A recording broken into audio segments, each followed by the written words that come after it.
እንዴት ናችሁ ኢትዮጵያ ልጆች ጎሽ ልጆችዬ በጣም ጥሩ ነው እንግዲህ ዛሬ እማጫውታችሁ በጣም በድሮ ዘመን እንዲህ እንደ ዛሬው አውሮፕላን መኪኖች ሳይኖሩ ያኔ ድሮ ማለት ነው ልጆችዬ መላ ግዛቱን በአራት ፈረሶች በሚጎተት ትልቅ ሰረገላ እየዞረ የሚቆጣጠርና የሚያስተዳድር ንጉስ ነበር ታዲያ ይሄ ንጉስ በብዙ አጃቢዎቹ ተከቦና በወርቅ በተንቆጠቆጠው ሰረገላው በምቾት እየተንፈላሰሰ በሚመላለስበት መንገድ ዳር የሚኖር አንድ ስንፍና የሚያጠቃው ሸማኔ ነበር ይሄ ሸማኔ ልጆችዬ ንጉሱ በበሩ አጠገብ ባለፈና ባገደመ ቁጥር እንዳው ምናልባት የንጉሱን ሀብት ግማሹንም ያህል እንኳን ኖሬን ቢሆን እያለላችሁ ልጆችዬ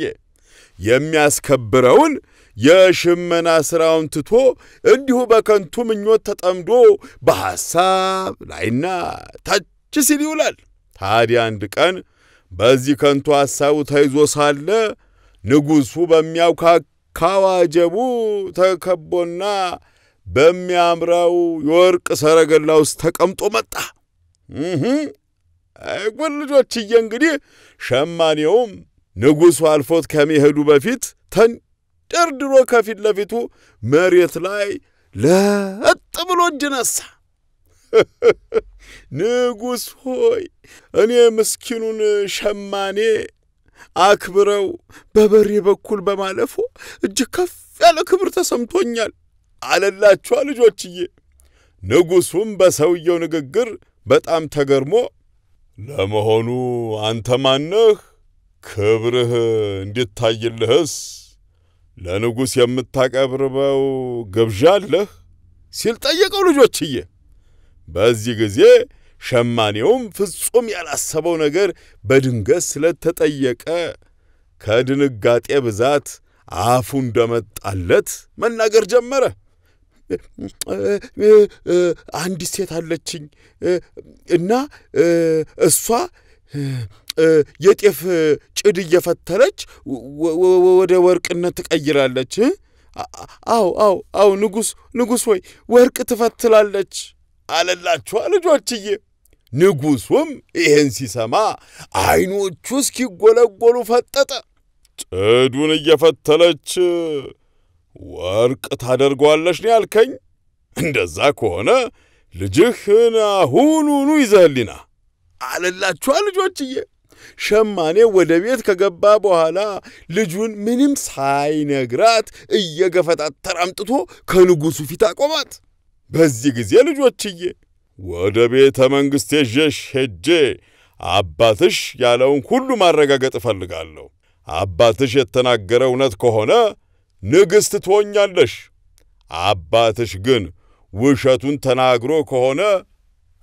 አው አንቺም ሆንሽ አባትሽ ከባድ ቅጣት ትቀጣላችሁ አለላችሁ ልጆችዬ በዚህ ጊዜ ንጉሱ ተናግሮ እንደጨረሰ ዋናው የንጉሱ አጃቢ ብድግ አድርጎ ሰረገላው ላይ አስቀመጣት ቤተ መንግስት እንደደረሱም ንጉሱ ልጅቷን ይዞ አንድ ትንሽ ግን በጭድ የተሞላች ክፍል ውስጥ አስገባት በክፍሏ ውስጥ በተከመረው ጭድ መሃል አንዲት የጥጥ መዳወሪያ ተቀምጣለች ንጉሱም አባትሽ የተናገረው እውነት መሆኑን ለማየት በጧት ተመልሼ እመጣለሁ አሁን ስራሽን ጀምሪ ካላት በኋላ ልጆችዬ በሩን በላዩ ላይ ግጥም አድርጎ ዘጋና ቆልፎባት ሄደ ልጅቷን ብቻዋን እንደቀረች ስታውቅ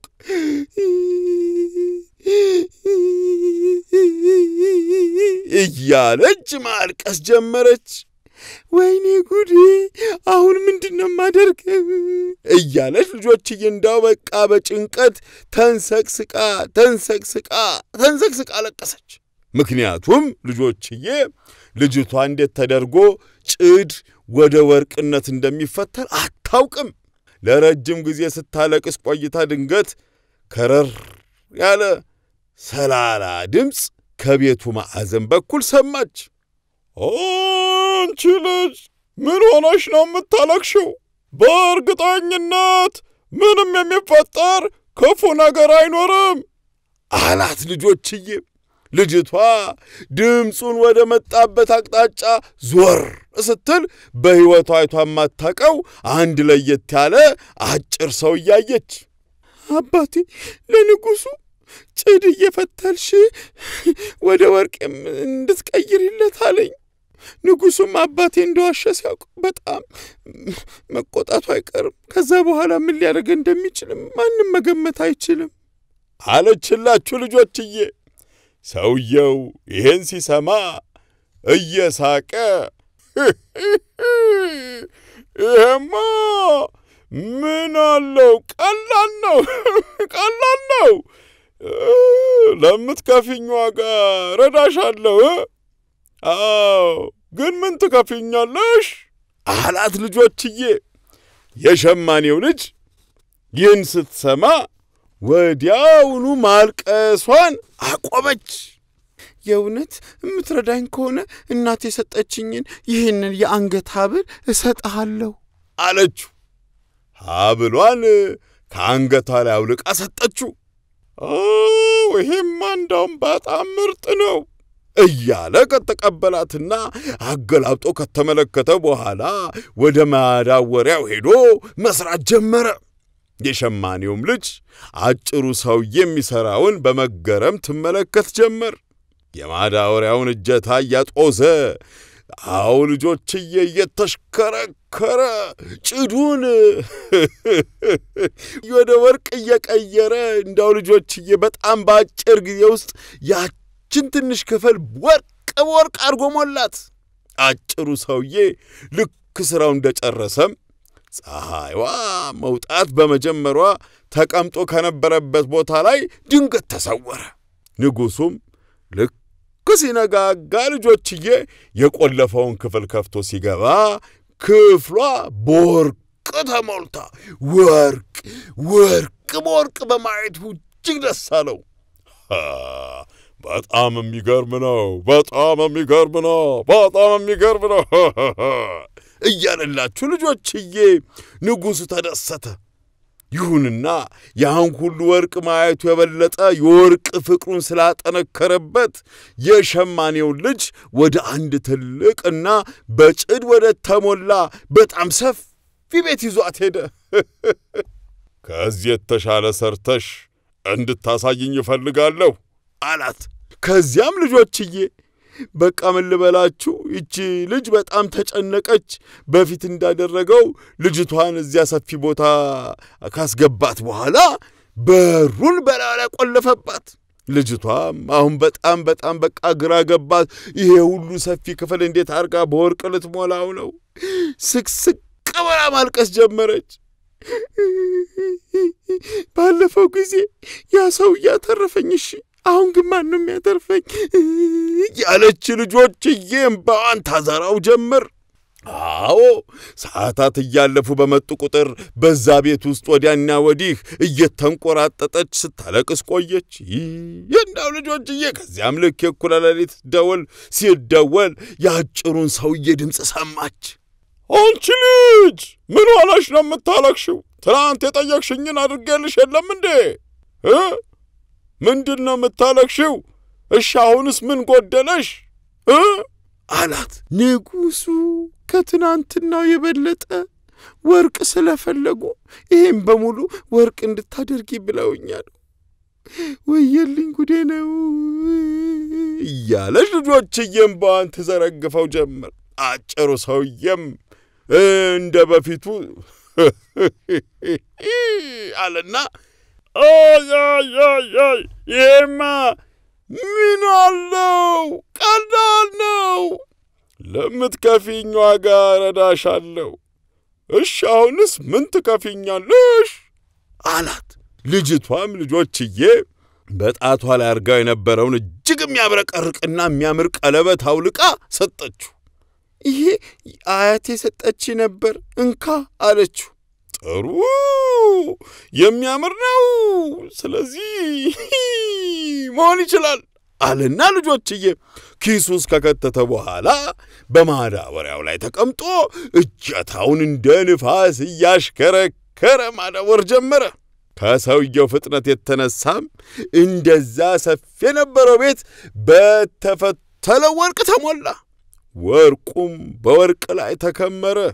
ስራውንም እንደጨረሰ ፀሐይ መውጣት በመጀመሯ አጭሩ ሰውዬ ከነበረበት ቦታ ላይ ተሰወረ።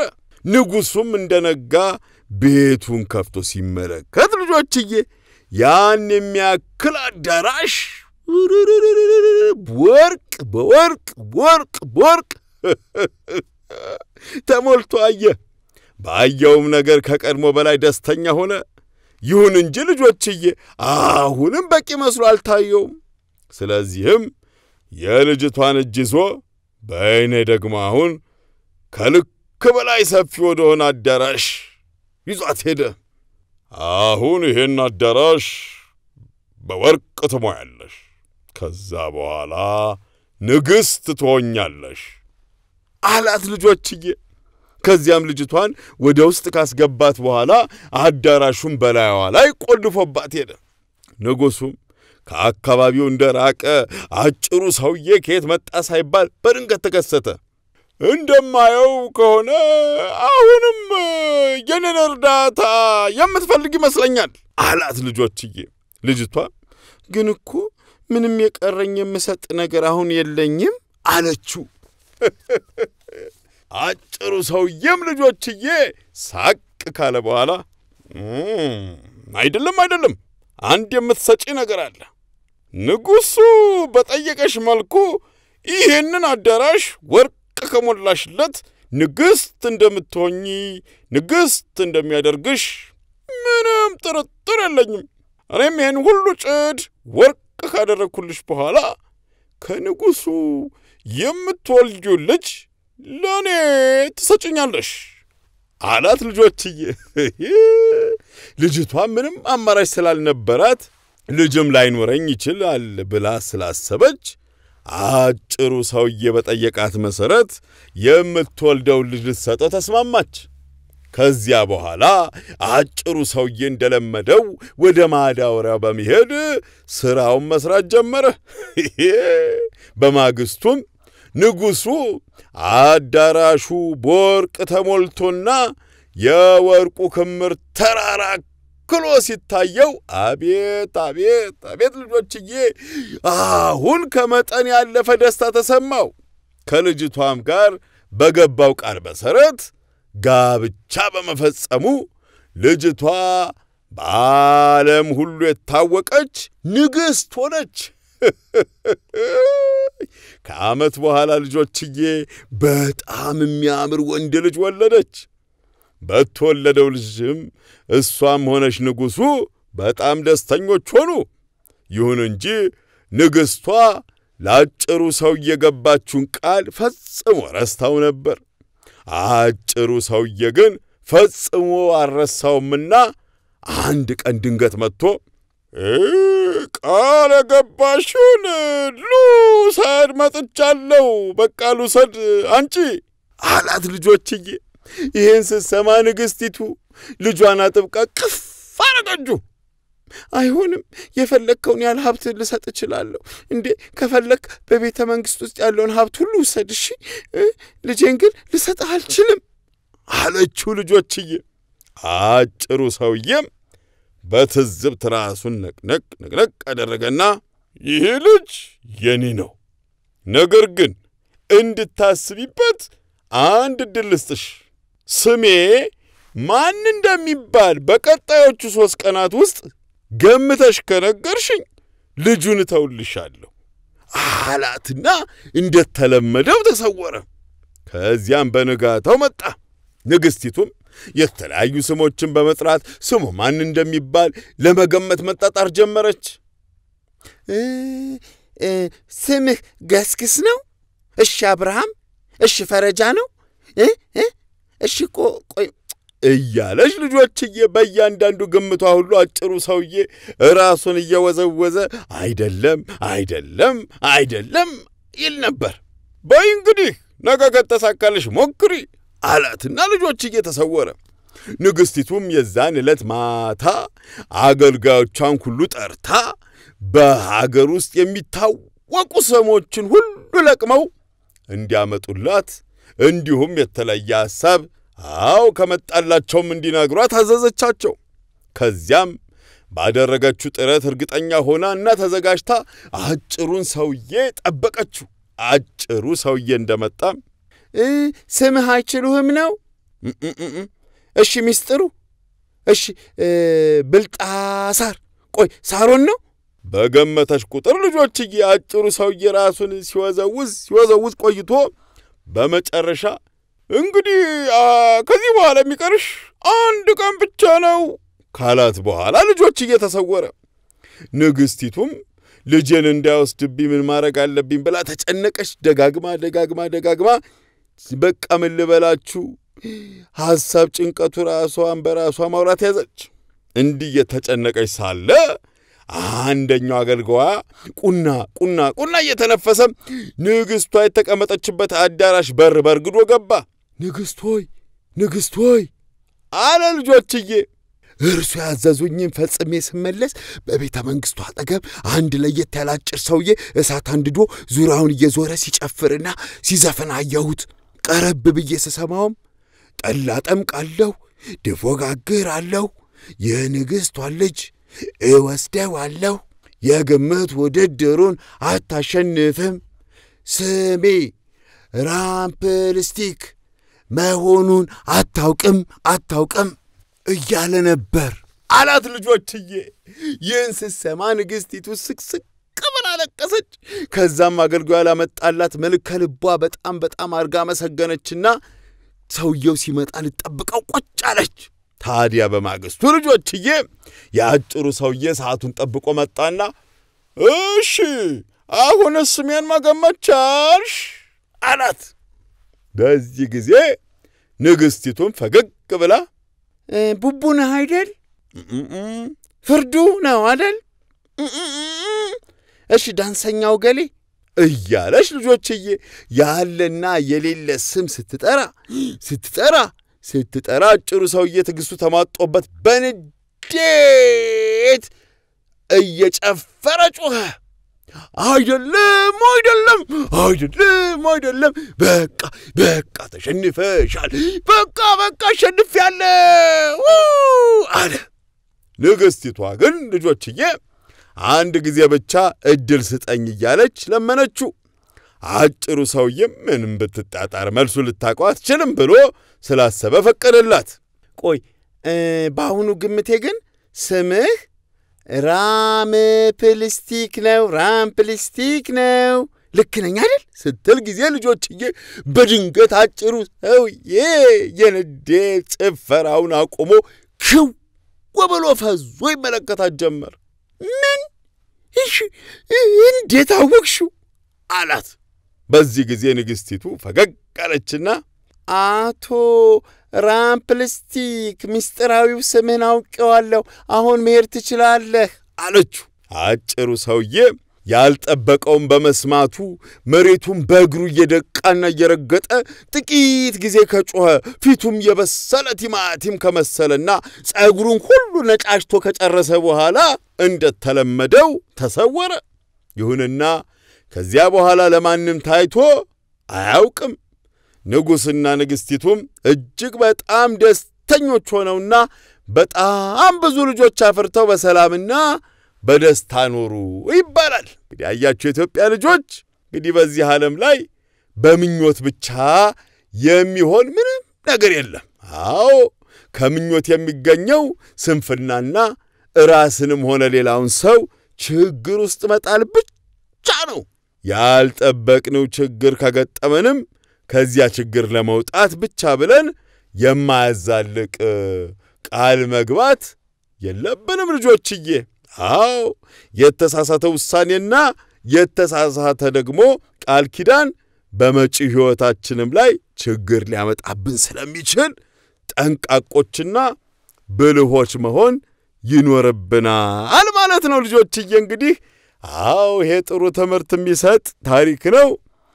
ስለዚህ እናንተ የኢትዮጵያ ልጆች ደግሞ የሰማችሁትን በደንብ አድርጋችሁ በሕይወታችሁ ውስጥ መተግበር ይኖርባችኋል ማለት ነው።